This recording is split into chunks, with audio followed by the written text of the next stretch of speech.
The morning sun was just beginning to peek through the clouds at Cedar Ridge Regional Airport in Montana. It was one of those small airports where everybody knew everybody, and the pace was slow compared to the big city hubs. The waiting area had maybe 30 people scattered around, most of them locals heading to Denver or Seattle for business. Among them sat a woman in her late 40s, dressed simply in dark jeans, a comfortable navy sweater and white sneakers. Her natural hair was pulled back in a low bun, and she carried a modest black leather bag over her shoulder. Nothing about her appearance screamed wealth or power. She looked like any other traveler trying to get home after visiting family. She sat quietly reviewing emails on her phone, occasionally glancing up at the departure board. Her name was Director Hayes, though nobody in that airport knew it yet. She'd just spent a long weekend visiting her elderly mother in the countryside, helping her with yard work and catching up on family matters. These trips were her escape from the pressure of Washington, D.C., a chance to just be a daughter instead of someone who carried the weight of national security on her shoulders. She preferred to travel like this without the usual entourage, without the fanfare. It kept her grounded, reminded her what ordinary Americans dealt with every single day. The gate agent announced boarding for Flight 247 to Washington, D.C., and passengers began lining up. Director Hayes gathered her things and joined the queue, standing patiently behind a young couple with a fussy toddler and an older gentleman struggling with his carry-on bag. The line moved slowly, as it always does at smaller airports where everything feels more personal, less rushed. That's when Captain Derek Thompson appeared. He was a tall man in his mid-50s with graying hair, and the kind of confidence that comes from 2 decades of flying commercial aircraft.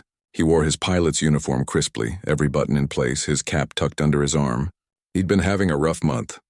2 flights delayed due to mechanical issues, complaints from passengers about turbulence, and his ex-wife's lawyer kept calling about alimony payments. He was stressed, irritable, and looking for control wherever he could find it. Thompson decided to do a personal check of the boarding passengers, something he rarely did but felt compelled to do that morning. He walked down the line, nodding at familiar faces, checking tickets with a cursory glance. Then his eyes landed on Director Hayes. He stopped. Something about her made him pause, though he couldn't quite put his finger on what. Maybe it was the way she stood there so calmly, not rushing or anxious like other travelers. Maybe it was just his own biases bubbling to the surface, the kind of assumptions he'd never admitted to himself. "Ma'am, I need to see your identification," he said, his voice carrying an edge that made nearby passengers turn their heads. Director Hayes looked up from her phone, slightly surprised but not concerned. "Of course," she replied smoothly, reaching into her bag. She pulled out her wallet and handed him her driver's license, the regular one she used for everyday tasks. She kept her official credentials buried deeper in her bag, only bringing them out when absolutely necessary. Thompson took the ID and held it up to the light, squinting at it like he was examining a counterfeit bill. He tilted it back and forth, running his thumb over the surface. Director Hayes watched him, a slight crease forming between her eyebrows. This wasn't standard procedure. She'd flown hundreds of times, and gate agents checked IDs, not pilots doing personal inspections in the boarding line. "Is there a problem?" she asked calmly, keeping her voice neutral. "This looks off," Thompson said loudly, loud enough that the entire gate area could hear. "The lamination seems wrong." "When was this issued?" Director Hayes felt a familiar tightness in her chest, that uncomfortable recognition of what was really happening here. She'd experienced it before in different forms throughout her life. The extra scrutiny, the assumption of wrongdoing, the need to prove herself over and over again. "It was issued 2 years ago by the Montana DMV, she explained patiently. "It's completely valid. You can verify it if you'd like." But Thompson wasn't listening. He was on a roll now, convinced he'd found something suspicious. "I've seen fake IDs before," he announced to no one in particular. "And this one's not right. The photo doesn't even look like you." Other passengers started whispering. The young couple with the toddler moved away slightly. The older gentleman looked uncomfortable but said nothing. Director Hayes could feel every eye in the terminal on her, could sense the shift in atmosphere as people began to wonder if she really was trying to board a plane with fraudulent identification. "Sir, I assure you that ID is legitimate," she said, her voice still calm but firmer now. "If you have concerns, please call the gate supervisor or contact the DMV directly." Thompson's jaw tightened. He didn't like being questioned, didn't like this woman's composure or her educated way of speaking. In his mind, he was protecting his aircraft, protecting his passengers. He was the authority here, and she needed to respect that. "Step out of line, please," he ordered, gesturing to the side. "We need to sort this out before you're boarding anything." Director Hayes took a slow breath. She could pull out her real badge right now, could end this humiliation in an instant, but something stopped her. She needed to see how far this would go. She needed to understand what ordinary people faced when they didn't have a badge to flash, when they had no power to fight back against this kind of treatment. She stepped out of line. Thompson called over to the gate agent. "Get security up here. We've got a possible fraudulent ID situation." He said it loud enough that the words fraudulent ID echoed through the small terminal. Director Hayes saw parents pull their children closer, saw businessmen glance at her with suspicion, saw the way people's faces changed when they looked at her now. Airport security arrived within minutes, 2 young officers who looked barely out of training. They approached cautiously, hands near their belts, treating her like a potential criminal. Director Hayes raised her hand slightly, making herself appear non-threatening, cooperative. She'd trained officers just like these. She knew the protocols better than they did, but Thompson wasn't done. In a move that shocked everyone watching, he walked over to a trash can near the gate desk, pulled out a lighter from his pocket, and held up Director Hayes's driver's license. "Fake identification is a federal offense," he announced dramatically, "and I won't have it on my aircraft." The flame caught the edge of the plastic card. It curled and melted, the photo bubbling and turning black. Director Hayes watched her own face disappear in the fire, watched this man destroy her property based on nothing but his own assumptions and prejudices. The smell of burning plastic filled the air. Passengers gasped. One of the security officers looked uncertain, like he knew something was wrong but didn't have the authority to stop a captain. Director Hayes stood perfectly still, her expression unreadable. Inside, she felt the deep sting of injustice, the anger that comes from being treated as less than human. But she'd learned long ago how to control that anger, how to channel it into something productive. "You just destroyed my property," she said quietly, her voice carrying a weight that made Thompson's confidence flicker for just a second. "You tried to board my plane with a fake ID," he shot back, though his voice wasn't quite as strong as before. Director Hayes reached into her bag and pulled out her phone. "I'd like to speak with your supervisor," she said, "and the airport manager. Right now." Thompson crossed his arms. "They'll tell you the same thing I'm telling you. You're not getting on this plane." What he didn't know, what nobody in that terminal could possibly know, was that the woman standing before them wasn't just another passenger with a complaint. She was the person who oversaw aviation security for the entire nation, and he'd just made the biggest mistake of his career. The security officers stood on either side of Director Hayes, unsure of what to do next. They hadn't handcuffed her, hadn't touched her, but their presence made it clear she wasn't free to leave. Other passengers had already boarded the plane, craning their necks to see what was happening through the windows. The gate agent, a young woman named Kelly who'd only been working there for 6 months, kept glancing nervously between her computer screen and the unfolding drama. Captain Thompson paced back and forth, his chest puffed out like he'd just saved the day. He pulled out his phone and started typing up an incident report, mumbling to himself about security protocols and proper procedures. Every few seconds, he'd glance over at Director Hayes as if expecting her to break down, to confess, to show some sign of guilt. But she just stood there, calm as still water, her phone pressed to her ear. "Yes, I need to speak with the airport manager immediately," Director Hayes said into her phone, her voice professional and measured. "There's been an incident at Gate 7 that requires urgent attention." Thompson snorted. "Good luck with that. Linda's going to tell you exactly what I told you. We don't play games with security here." One of the security officers, a younger man with kind eyes, shifted uncomfortably. "Ma'am," he said quietly, "if you could just come with us to the security office, we can sort this all out there. No need to make a scene." Director Hayes looked at him with an expression that wasn't anger but something deeper, sadder. "I'm not the one making a scene, officer. I presented valid identification. It was destroyed without due process, without verification, without any actual evidence of wrongdoing. That's not protocol. That's prejudice." The word hung in the air like smoke. Thompson's face flushed red. Now hold on just a minute, he sputtered. This has nothing to do with... I treat everyone the same. I saw a suspicious ID and I acted on it. That's my job, is it? Director Hayes asked, her tone still maddeningly calm. Is it your job to destroy a passenger's property? Is it your job to bypass every actual security measure and play judge and jury yourself? Because I'm fairly certain that's not in any airline manual I've ever read. Before Thompson could respond, a woman in a sharp business suit came striding through the terminal. Linda Chen, the airport manager, was a no-nonsense professional who'd been running Cedar Ridge Airport for 8 years. She dealt with everything from medical emergencies to bomb threats, and she prided herself on keeping things running smoothly. But the phone call she'd just received had sent ice through her veins.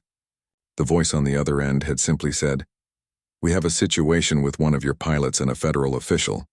Handle it carefully. What's going on here?" Linda demanded, looking from Thompson to Director Hayes to the security officers.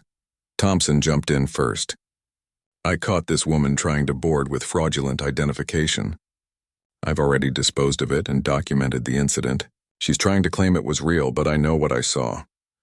Linda's eyes moved to Director Hayes, taking in her calm demeanor, her quality but understated clothing, the way she carried herself with quiet authority. Something in Linda's gut told her this wasn't going to end the way Thompson thought it would. "Ma'am, I apologize for any inconvenience," Linda said carefully. "Can you tell me your side of what happened?" Director Hayes glanced at her watch. She'd made that phone call 5 minutes ago. She knew exactly how long it would take for the response to arrive. I presented my Montana driver's license for boarding. Captain Thompson decided, based on his personal opinion, that it was fraudulent. Without contacting the DMV, without using any verification system, without consulting with gate security or TSA, he burned my identification with a lighter, in front of witnesses. I'd like to know what airport policy allows a pilot to destroy a passenger's legal documents. Linda's face went pale. She turned to Thompson. "You burned her ID?" "It was fake," Thompson insisted, but his voice had lost some of its confidence. "I could tell just by looking at it." "You could tell," Linda repeated slowly. "And where exactly in your training as a pilot did you become an expert in document fraud?" "I know what I saw," Thompson said, but he was starting to sweat now. Other crew members had gathered nearby, watching the confrontation. His co-pilot, Maria Santos, stood with her arms crossed, a knowing look on her face. She'd flown with Thompson for 3 years and had seen the pattern. The extra questions for certain passengers. The way he'd scrutinize some people's belongings but wave others through without a second glance. She'd never said anything, afraid of rocking the boat, afraid of being labeled a troublemaker. But watching this unfold, she felt the weight of her silence. Linda pulled Thompson aside, speaking in a harsh whisper that everyone could still hear. "Do you have any idea what kind of lawsuit you just opened us up to? You destroyed someone's property without cause, without verification. If she's telling the truth..." "She's not," Thompson interrupted. "She's just trying to make this about something it's not." "I was doing my job." That's when they heard it. The sound of vehicles pulling up outside. Not regular cars, but the distinct rumble of large SUVs. Director Hayes checked her phone and allowed herself the smallest hint of a smile. Right on time. Through the terminal's large windows, everyone watched as 3 black SUVs parked directly in front of the entrance, in spots clearly marked as no parking zones. The doors opened in synchronized precision, and 6 people in dark suits stepped out. Even from a distance, you could see the bulge of weapons under their jackets, the earpieces, the way they moved with coordinated purpose. "What the hell?" Thompson breathed, his face losing color. Kelly, the gate agent, leaned toward her coworker. "Are those FBI?" The lead figure, a tall Hispanic man with salt and pepper hair, pushed through the terminal entrance and walked directly toward Gate 7. He moved like someone used to being obeyed, his eyes scanning the area with professional assessment. The other agents fanned out, taking positions that weren't threatening but made it clear they were securing the space. Linda Chen's hands started trembling. She'd been managing this airport long enough to know that when the FBI showed up in force, someone had made a very serious mistake. Thompson watched them approach, confusion and the first stirrings of real fear crossing his face. "I don't understand," he said to no one in particular. "I was just..." The lead agent reached them and immediately focused on Director Hayes. His entire demeanor changed from professional alertness to something warmer, more respectful. "Director Hayes," he said, and the title dropped like a bomb in the middle of the terminal. We received your call. Are you all right, Director? The word echoed in Thompson's mind. Director of what? Some small regional office. But the way this agent said it, the way his team had responded, the coordination and speed. This wasn't some middle management position. I'm fine, Rodriguez, Director Hayes replied, though I'm now without identification thanks to Captain Thompson here. Agent Rodriguez's eyes shifted to Thompson, and the pilot actually took a step backward. He'd seen that look before in movies and news reports. It was the look of a federal agent who'd just identified a problem that needed to be solved. I see, Rodriguez said slowly. Perhaps we should all move somewhere more private to discuss the situation. Linda jumped at the suggestion. Yes, absolutely. Conference room. Right this way. She was already mentally drafting her resignation letter, wondering if she'd be held responsible for not training her staff better, for not catching Thompson's behavior before it exploded into whatever nightmare this was turning into. As they walked toward the conference room, Thompson trailing behind like a man walking to his own execution, Maria Santos finally found her voice. Excuse me, she called out, her accent thick with emotion. I have something to say about Captain Thompson. Something people need to hear. Director Hayes stopped and turned, meeting the co-pilot's eyes. She saw fear there, but also courage, the kind of courage it takes to speak up when you know it might cost you everything. Then you should come with us, Director Hayes said gently. Your voice matters too. The conference room at Cedar Ridge Airport was a small, windowless space usually reserved for staff meetings and occasional training sessions. A long table dominated the center, surrounded by mismatched chairs that had seen better days. Fluorescent lights buzzed overhead, casting everything in a harsh, unforgiving glow. Within 20 minutes of that phone call, the room had transformed into something else entirely. Something that felt more like a courtroom. Director Hayes sat at one end of the table, flanked by Agent Rodriguez and another FBI official, who'd introduced herself as Special Agent Kim from the Civil Rights Division. That detail hadn't been lost on anyone, especially not Captain Thompson, who sat at the opposite end looking like he wanted to disappear into the floor. His lawyer hadn't arrived yet. The airline's regional manager was on speakerphone, his tinny voice occasionally asking for updates. Linda Chen sat to the side taking notes with shaking hands. Maria Santos, the co-pilot, had chosen a seat in the middle, equidistant from both Thompson and Director Hayes. Two flight attendants who'd been on Thompson's crew stood near the door, looking like they'd rather be anywhere else. But when Linda had asked if they wanted to leave, both had shaken their heads. They'd stayed because they knew something important was happening, something that had been building for a long time. Agent Rodriguez set up a laptop and began pulling up security footage. Before we begin, he said, his voice formal and measured, I want to make it clear that this meeting is being recorded. Everything said here may be used in subsequent investigations, both internal and federal. Does everyone understand? Nods around the table. Thompson's nod was barely perceptible, his eyes fixed on the table in front of him. Good, Rodriguez continued. He pressed play on the laptop and the large screen on the wall flickered to life. The footage showed the gate area from earlier that morning, a clear bird's-eye view of everything that had transpired. They watched in silence as Director Hayes handed over her ID, as Thompson examined it with exaggerated scrutiny, as he pulled her out of line while other passengers watched. Then came the moment with the lighter. Even though everyone in the room had either witnessed it or heard about it, watching it on screen felt different. More deliberate. More damning. The flame catching the edge of the plastic card, Thompson's satisfied expression as he dropped it into the trash can, the way Director Hayes stood there with quiet dignity while her property was destroyed. Linda Chen put her hand over her mouth. One of the flight attendants, a woman in her 30s named Rebecca, let out a soft gasp even though she'd seen it happen in real time. Captain Thompson, Agent Rodriguez said, pausing the video. Can you explain your reasoning for this action? Thompson cleared his throat. His earlier confidence had evaporated, replaced by a desperate need to justify himself. The ID looked suspicious. The lamination was off and the photo quality seemed poor. In my experience, those are signs of a fraudulent document. In your experience, Rodriguez repeated. And what exactly is your experience with identifying fraudulent documents? Have you received specialized training? Well, no, not specialized training. But common sense tells you when something's not right. Director Hayes spoke for the first time since they'd entered the room, her voice quiet but carrying weight. Common sense. Tell me, Captain Thompson, how many other passengers did you stop that morning to examine their identification? Thompson shifted in his seat. Just you. Just me, she repeated. Out of approximately 30 passengers boarding that flight, you singled out exactly one person for additional scrutiny. Can you explain what made my identification more suspicious than anyone else's? The silence that followed was suffocating. Thompson opened his mouth, closed it, tried again. It caught my eye. Something about it didn't look right. Maria Santos leaned forward, her hands clasped tightly on the table. Can I say something? Her voice was small but determined. Director Hayes nodded. Please. Maria took a deep breath. I've been flying with Captain Thompson for 3 years, and I've noticed a pattern. She glanced at Thompson, who was staring at her with betrayal written all over his face. He doesn't stop everyone. He stops certain people, asks them more questions, watches them more carefully.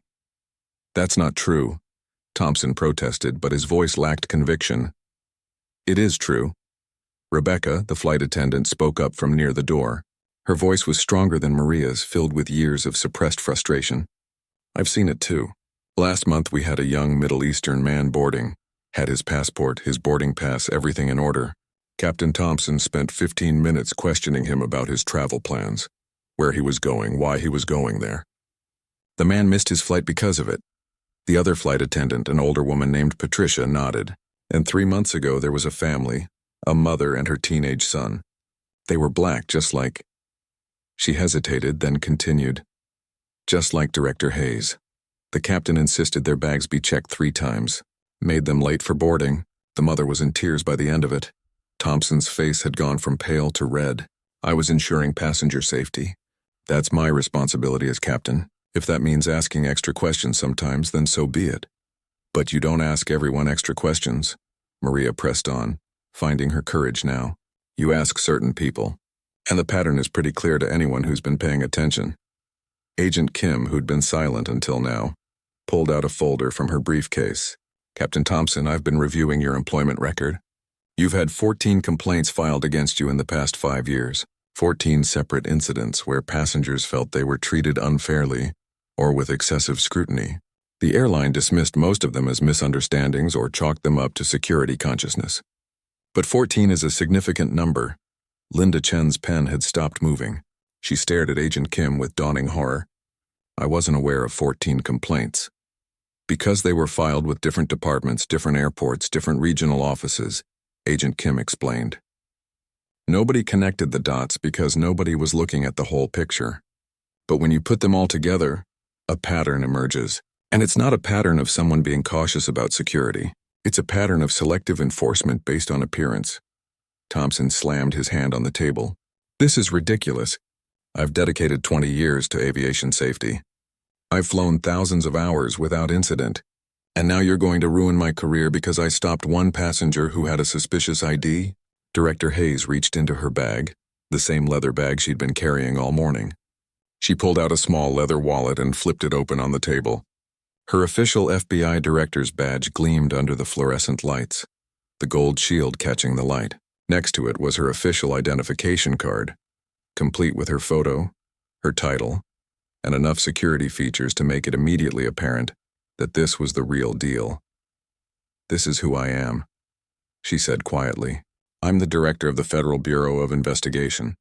I oversee national security operations across the entire country, including aviation security protocols.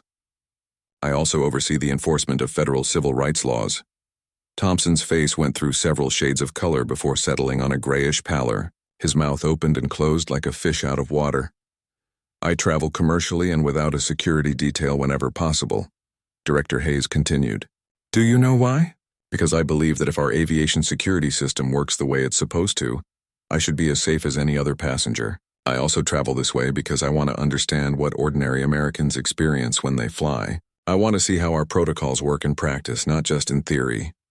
She picked up the badge and held it so everyone in the room could see it clearly. What you did this morning, Captain Thompson, you didn't do to some random passenger who couldn't fight back. You did it to someone who has the authority and responsibility to hold people accountable for exactly this kind of behavior. But here's what bothers me most. She set the badge down and looked directly at him. If I hadn't been the FBI director, if I'd just been an ordinary woman traveling to visit family, you would have gotten away with it. You would have destroyed my property, humiliated me in public, and faced no consequences whatsoever. Because that's what's been happening, hasn't it? For years, to people who don't have a badge to flash, to people who don't have the power to make anyone listen. Maria wiped tears from her eyes. Rebecca nodded slowly, her own experiences flashing through her mind. Patricia crossed her arms, her expression sad but unsurprised. The airline's regional manager spoke up from the phone. Director Hayes, on behalf of the airline, I want to offer our deepest apologies.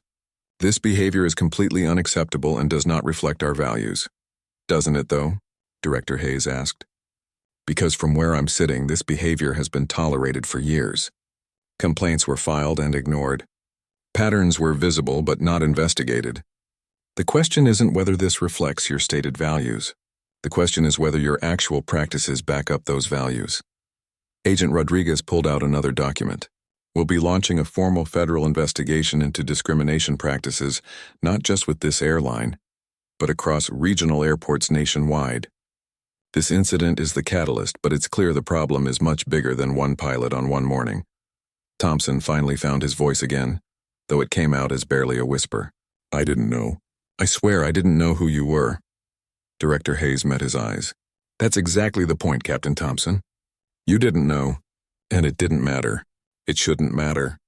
Every passenger deserves to be treated with dignity and respect, regardless of who they are or what they look like. That's not just good customer service. That's basic human decency. The conference room felt smaller with each passing minute, the air thick with tension and unspoken truths. Thompson sat hunched in his chair, his pilot's cap resting on the table in front of him like a relic from a life that was rapidly slipping away. His hands trembled slightly as he reached for a glass of water, missing it on the first try before finally grasping it and taking a long, desperate drink. Linda Chen had moved from taking notes to making urgent phone calls in the hallway, her voice rising and falling as she spoke with corporate headquarters. Through the glass panel in the door, everyone could see her pacing, running her hand through her hair in obvious distress. This was quickly becoming the worst day of her professional life, and deep down she knew it was only going to get worse. Agent Kim opened another file, this one thicker than the first. Captain Thompson, I want to walk through some of these complaints in detail. Back in January of last year, a passenger named Mr. Patel filed a complaint stating that you questioned him extensively about his citizenship status, despite him being born in Michigan and presenting a valid U.S. passport. Do you remember that incident? Thompson rubbed his face with both hands. I don't remember every single passenger from 2 years ago. Let me refresh your memory, Kim continued, her tone professional but unyielding. According to the complaint, you asked him where he was really from 3 times. You also asked to see his boarding pass twice, even though he'd already shown it at the gate. His wife, who was traveling with him, noted that you didn't ask any of these questions to the white passengers boarding before or after them. I might have been extra cautious that day, Thompson muttered. There could have been a security alert. Agent Rodriguez pulled up another screen on his laptop. There was no security alert that day. We checked. In fact, the threat level was lower than usual. Rebecca, the flight attendant, spoke up again. She'd found her voice now, and the words were pouring out like water from a broken dam. I remember Mr. Patel. He was so polite even when Captain Thompson was being difficult. His wife was crying by the time they got to their seats. I brought her extra tissues and apologized, but I didn't report it. I should have reported it. Her voice cracked on those last words. Patricia reached over and squeezed her shoulder. Why didn't you report it? Director Hayes asked gently. It wasn't an accusation, just a question. Rebecca looked down at her hands. Because I needed this job. Because I've seen other flight attendants raise concerns and suddenly they're not getting good routes anymore. Or they're stuck on reserve status forever. Or they just mysteriously stopped getting scheduled. Because speaking up felt dangerous and staying quiet felt safer. Maria nodded vigorously. It's the same for co-pilots. If you get labeled as difficult or as someone who doesn't support the captain, your career stalls. I have a daughter starting college next year. I couldn't risk it. Director Hayes leaned back in her chair, absorbing this information. This was exactly what she'd suspected. what years of federal investigations into workplace discrimination had taught her. It was never just about one bad actor. It was about the systems that protected that person, the culture that made victims afraid to speak up, the economic pressures that kept good people silent. "Let me tell you what's going to happen now," Director Hayes said, her voice calm but absolute. "The FBI's Civil Rights Division is going to conduct a comprehensive investigation into discrimination practices at this airline and at regional airports across the country. We'll be interviewing passengers who filed complaints, crew members, both current and former, and airport staff. We'll be reviewing security footage, employment records, and scheduling patterns." Thompson's lawyer had finally arrived, a harried-looking man in a rumpled suit who immediately began whispering urgently in his client's ear. Thompson shook his head at whatever advice he was receiving, his face a mask of denial and growing panic. The airline's regional manager spoke from the phone again, his voice measured and careful. "Director Hayes, we want to cooperate fully with any investigation. In the meantime, I'm authorizing Captain Thompson's immediate suspension pending the outcome of our internal review." "Suspension?" Thompson's head snapped up. "You're suspending me? I've been flying for this airline for 15 years. And in those 15 years, the voice on the phone continued, you've accumulated 14 formal complaints that we should have taken more seriously. That ends today." Linda Chen returned to the room, her face ashen. She carried a stack of papers that she set on the table with a heavy thud. "I've been going through our records, the complaints against Captain Thompson. They're all here, and they all follow the same pattern. Passengers of color, passengers with foreign-sounding names, passengers who wore religious clothing. Every single complaint involved someone who didn't fit a certain profile." She looked at Thompson with something between disappointment and disgust. "How did I miss this? How did we all miss this?" "Because people didn't want to see it," Director Hayes said. "Because it's easier to give someone the benefit of the doubt than to confront the uncomfortable reality that discrimination exists in your organization. Because addressing it would mean admitting there's a problem, and that's never easy." Agent Kim pulled out yet another document. "We also need to discuss the destruction of property. Captain Thompson, when you burned Director Hayes' driver's license, you didn't just commit an act of discrimination. You committed a crime. Destruction of government-issued identification is a federal offense." Thompson's lawyer put a hand on his client's arm, but Thompson shook it off. "It was fake. I thought it was fake." "Based on what evidence?" Kim pressed. "You didn't run it through any verification system. You didn't contact the DMV. You didn't consult with TSA or airport security. You made a snap judgment based on your personal opinion, and then acted on it by destroying someone's legal property." "I was protecting my passengers," Thompson insisted, but the words sounded hollow even to his own ears. Maria shook her head slowly. "You weren't protecting anyone, Captain. You were profiling. There's a difference." The room fell silent as the weight of those words settled over everyone.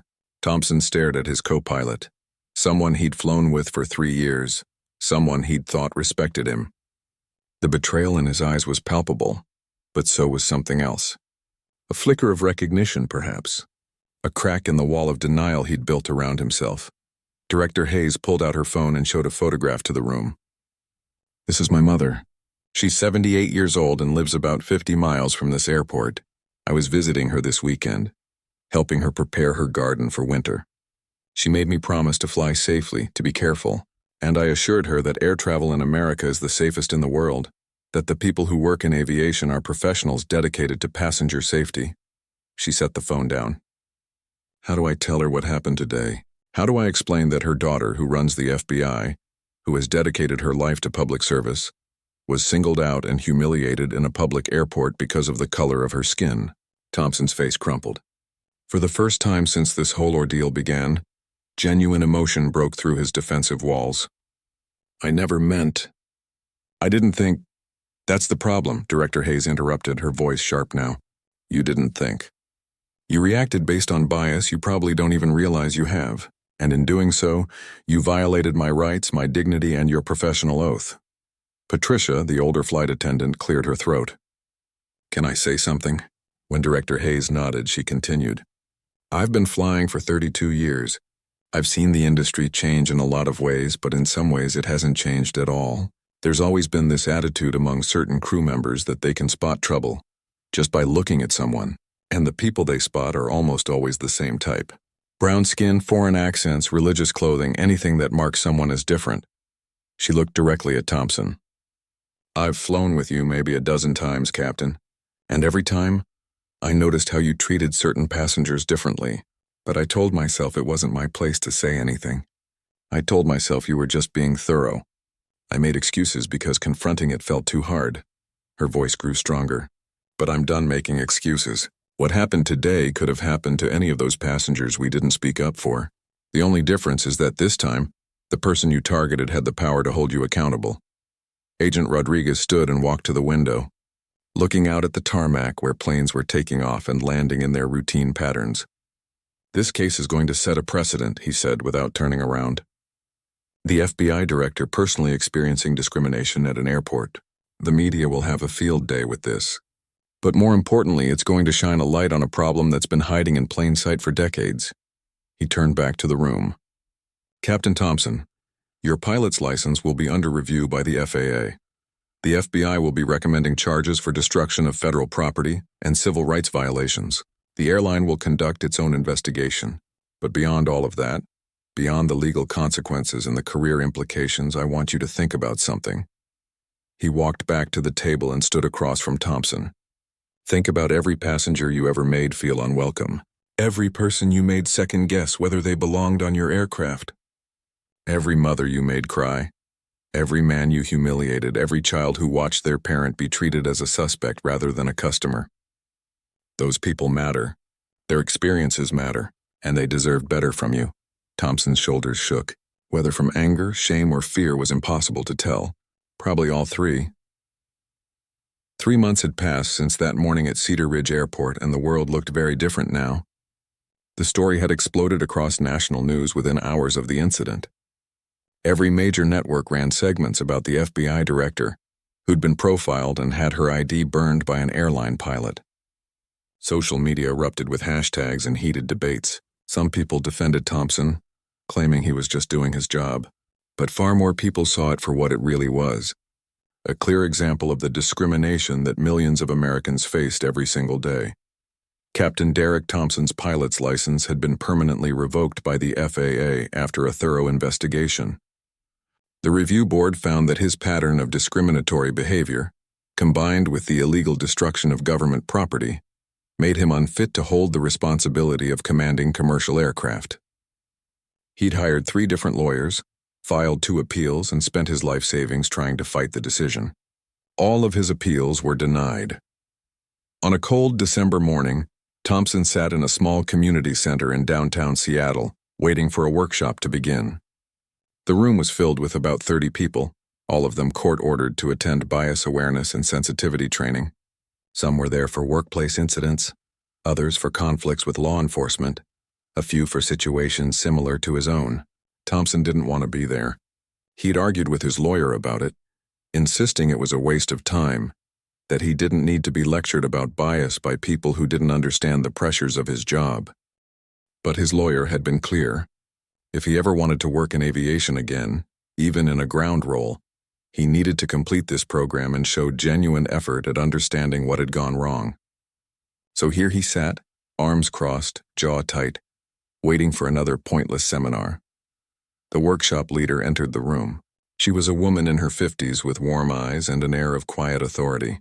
She introduced herself as Dr. Janice Williams, a psychologist who specialized in implicit bias and workplace discrimination. She didn't launch into a lecture right away. Instead, she asked everyone in the room to share their story, to explain what had brought them there. When it was Thompson's turn, he spoke in a flat, emotionless voice. "I was an airline pilot.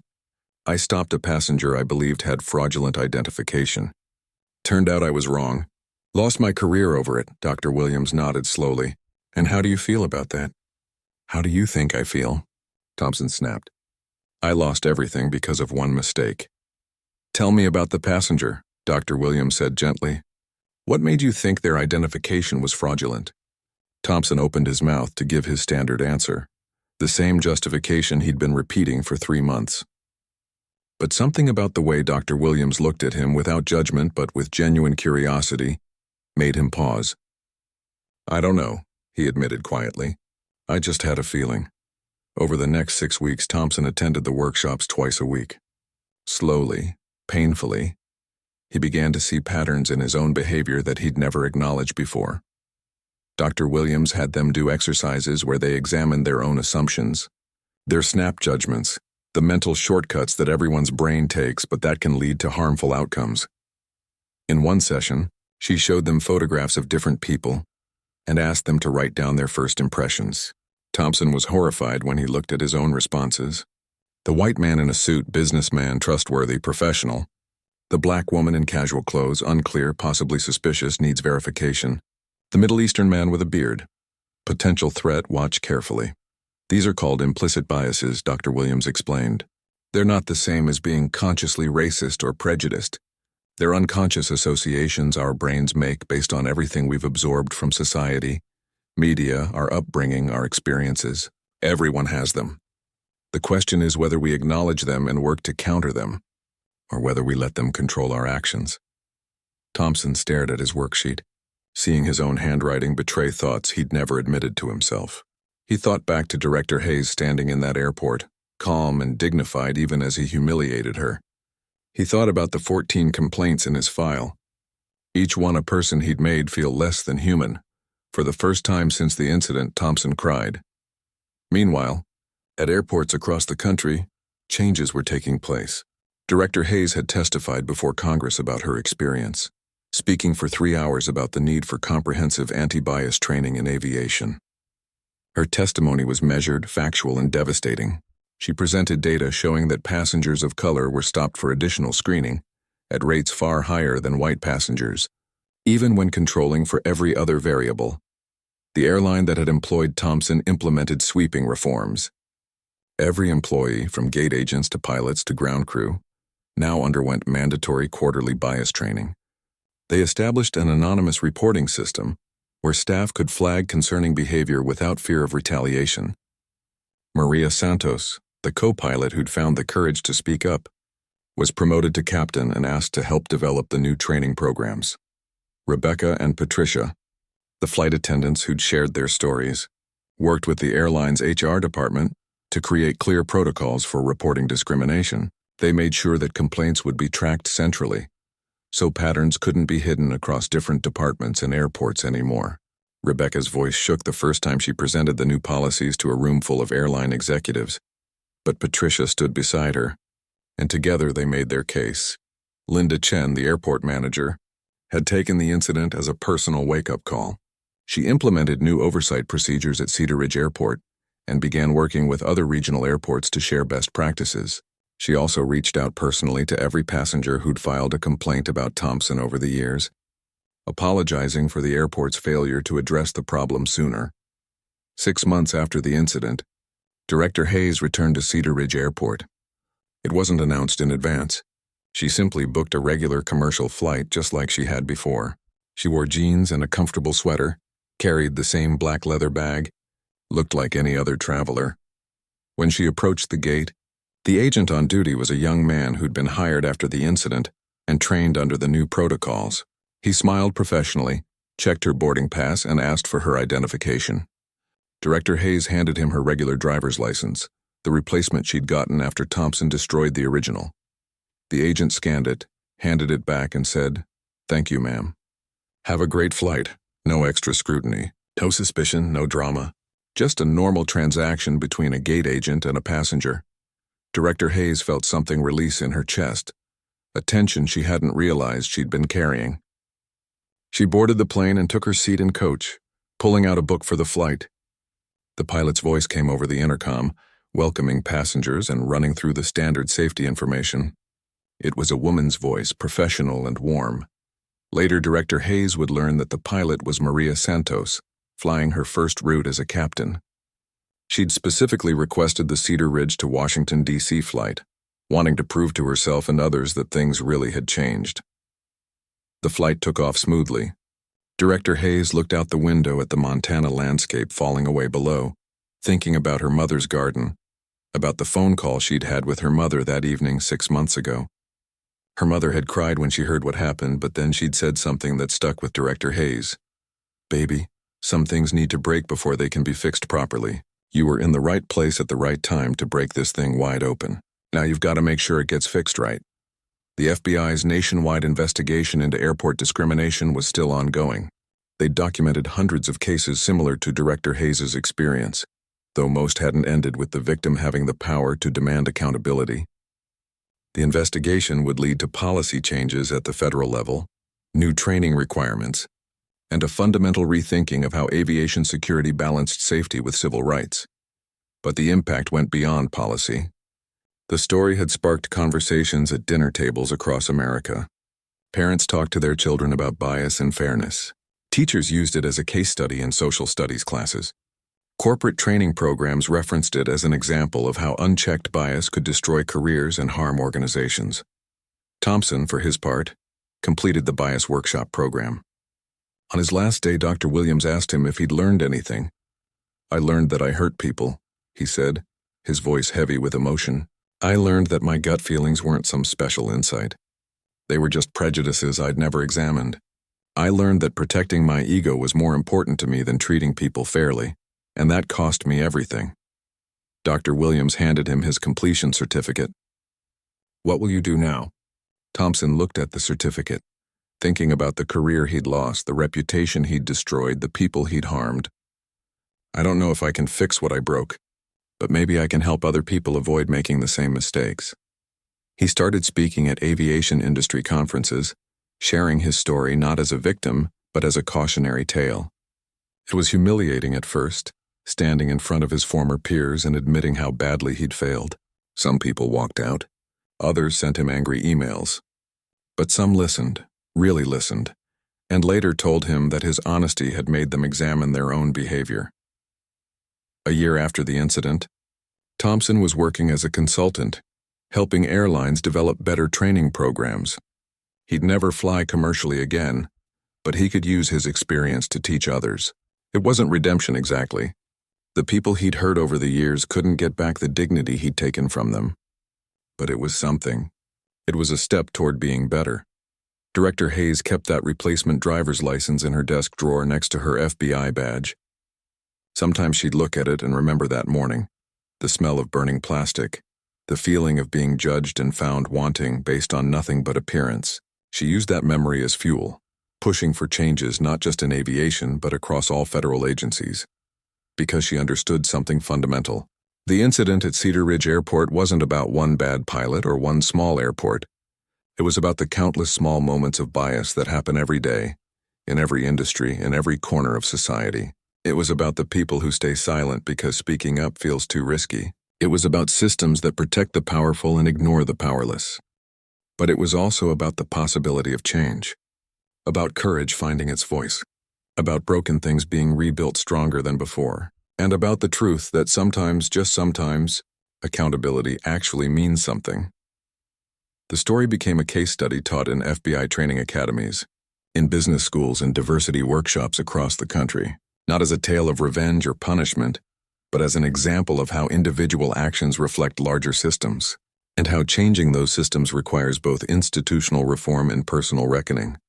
And somewhere in Montana, Director Hayes's mother tended her garden, proud of her daughter not for the power she wielded, but for the grace she'd shown in the face of injustice, and the determination she'd displayed in turning a painful moment into meaningful change.